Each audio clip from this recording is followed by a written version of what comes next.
I hate doing these videos, so don't think the internet's awash with this rubbish as far as I'm concerned. But an engineer asked me a question last week, so I thought, you know, if it helps, this is a new age way of doing things, I suppose.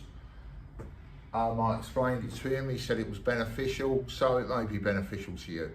He's going out to Ireland. He's a time-served engineer. He's been doing it a long time. He's a good fridge lad, you know. He knows his stuff. But he's going out to Ireland to take his European Fgas.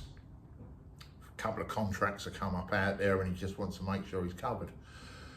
And one thing that was confusing him a little bit was the Kyoto and Montreal, and just numbers, you know, refrigerant numbers. When you become an engineer, you don't talk about Montreal or Kyoto, you know, it's madness, it don't happen. So you just wanted to cover these sort of basic things, okay? So this is very brief, so don't start jumping on, pulling me up on things and, you know, trying to look clever. I'm just explaining something, okay? So, if I get this board over, is that okay? Can you see that? I ain't got my glasses on. I think the best way to look at this,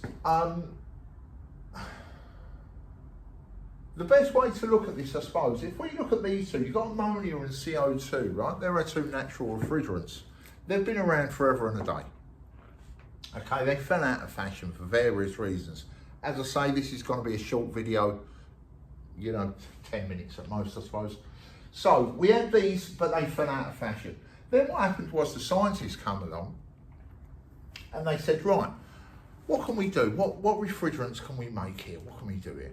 And what they come out with first of all was this one, CFC, chlorofluorocarbon, okay? Then they come out with this one. What happened here, they decided to get rid of this. I'll go into it in a second, but they got rid of CFC, and what they've done, they stuck in some hydrogen. This was no good. What happened was we had the ozone, we got the ozone layer, about 3 mil thick circumference in the earth. And what happened was not just us, but we started sticking, because we used to vent refrigerant up to atmosphere, we started sticking a hole in the ozone. Not a good thing, you know, for radiation and everything. Infrared radiation, not good. So, what they've done, they looked at it and they said, what can we do to overcome this problem? We're going to have to do something. So they brought out this one. They looked at this, it was no good. They looked at this one, they thought, we'll chuck a bit of hydrogen in there. See if that waters down this CFC, the chlorine. It was the chlorine atom attaching itself to this O3 molecule, doing all the damage. So what they done said, right, let's stick some hydrogen in there, see if we can water this down a little bit, you know. I do like to dumb things down a bit. You know, I'm more Homer Simpson than, I don't know, Sir Isaac Newton. Do you know, I'm one of them. I do apologise, it is what it is. So, we started off with CFC, chlorofluorocarbon, and then they said, right, what can we do to sort this out? Chuck a bit of hydrogen in there. So then we've got hydrochlorofluorocarbon, okay? And what happened was, we were still over the Antarctic. There's still a few holes knocking about in the ozone. I think Germany, New Zealand have got little ones, ain't cracked it totally, but they've proved the science. They proved it was the chlorine in these two things. So what happened was they went out and had a jolly up. They went around various different countries. You know what they're like, taxpayers' expense. They go out and have a fun time, all these world leaders. They ended up in Montreal. And what they done, they just sort of went, you know what, we've had enough of this. Get rid of it, we're wiping it. Let's move away from it totally. So then we ended up, this is all the same refrigerant, but what we ended up was, once they took the chlorine out, we ended up with hydrofluorocarbons, okay? We ended up with that one. So with this CFC and HCFC, this was all covered in Montreal. That all comes under the Montreal Protocol, all right? Get rid of it, we've had enough. And now we're down here with the HFC, hydrofluorocarbons. This is where all our Fgas regulations really come into play. Because what they done was, they sort of looked here and said, all right, we've sorted that one out. You know, we've cracked that little baby. What can we move on to? And they looked at climate change. you know, they started, all companies now are looking at carbon and climate change and everything. So they looked at climate change. Thought, what can we do? You know, the mob sticking their hands to the floor? Don't have a pop at them. Lovely people, they're only doing their best. So they looked at that, they moved on to that, okay? And that's where our F-gas regulations come into play. That's the main thing with our F-gas regulations. Now, I said it somewhere in this video, I'm not intelligent, okay? I don't like to work hard. I'd rather sit on a settee, eating a sandwich, soak up information that way, watching the telly. That's my thing, right? Now, what you can do for hydrofluorocarbons, what you can do, I like me food, okay? KFC, I love a bargain bucket. Do love a good old chicken drumstick. So what you can do, you can think KFC, bargain bucket, K, Kyoto, F for fluorine, C, climate change. You know, so you can just remember it that way, really. If you can just remember KFC, you can remember where that comes in. You know, what Kyoto relates to climate change. And then the other one, the Montreal, well, that's got to relate to the ozone layer, hasn't it? See what I'm saying? I'm a bit like Rain Man. I'm not, I like to link things, you know, I don't like to work hard in that respect. And if you can remember the order that these refrigerants are in, as I say, CFC, HCFC, then they moved on to HFCs. Now we're at HFOs, okay? And I've stuck hydrocarbons down at the bottom here. To tell the truth, they were at the top, they float around, but I've just stuck them at the bottom to help the way I teach, really. Now, another good way to remember this, so you've got the KFC, right? You can park that up, that's fine.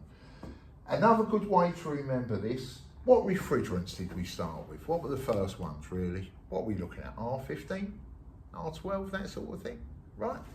That's up here. That's up here. We don't start the alphabet at the letter M, do we? We don't start counting at 49, we start at the beginning. So if you think, if I've got R12 and things like that up here, once we got down to HFCs, we're looking at R22. Okay, that's refrigerant still knocking about in a lot of kit. And there's things that go on there that, you know, as I say, I'm not going to go into on this. It is a hard call to believe it or not, no matter what the old engineers try and tell you. It's an hard thing for people to take in. So at this point, we're at R22. Once we're down onto the HFCs here, the hydrofluorocarbons, we're onto things like R134A, 404. Do you know what I mean? 3-digit numbers. Up here are 2-digit numbers. 3-digit numbers once we get HFC. Once we're down to our HFOs, okay, we're constantly now lowering the GWP, global warming potential. Once we're down to the HFOs, we're looking at things like R1234YF and ZE, those sort of refrigerants. 4-digit numbers, okay? 3-digit numbers, 4-digit numbers. Now, before anyone says to me about, not that you can't, I'm talking to a phone, what am I driving myself mad here? But if anyone thinks to themselves, well, hold up, R32. This is the trick. It's not R32, okay? It's 0032, 4-digit numbers. R32 does come into this HFC bracket, but it come in at the end. It's got a good GWP, 675. You know, that comes in at the end here. So what I'm saying is, if you just think, if I'm up here, if I was to get a question and it was a 2-digit number, I'd be thinking, is that a good refrigerant then? Oh, fuck, is that a good refrigerant? I don't know. Well, no, it's not. It's not going to be a good refrigerant because it's up here. It's one of our early ones. We're not going to make a good refrigerant here and then decide to get away with it, do on with it, are we? Down here, our 4-digit numbers are going to be better. See what I'm saying? Does that make sense? Okay, so our 4-digit numbers are down here. This HFO, the GWP on these sort of things, I can't remember, 4 and 6, I want to say, for 1234, YF and ZE. What we're doing is we're just lowering that GWP, okay? There's a lot more involved to these Fgas courses, but as I say, I'm just going over this for that sort of fact. So if you can remember that order, CFC, HCFC, HFO, HFO, HFC, HFO, hydrofluoroethylene. I don't know what the ethylene means. I don't care, in all honesty. I just know that it's lowered the GWP, and that's what everyone's going for. This is what this climate change thing is all about. We don't want people digging coal. It's a very dirty product. We're trying to move away from that. That's why heat pumps are coming on.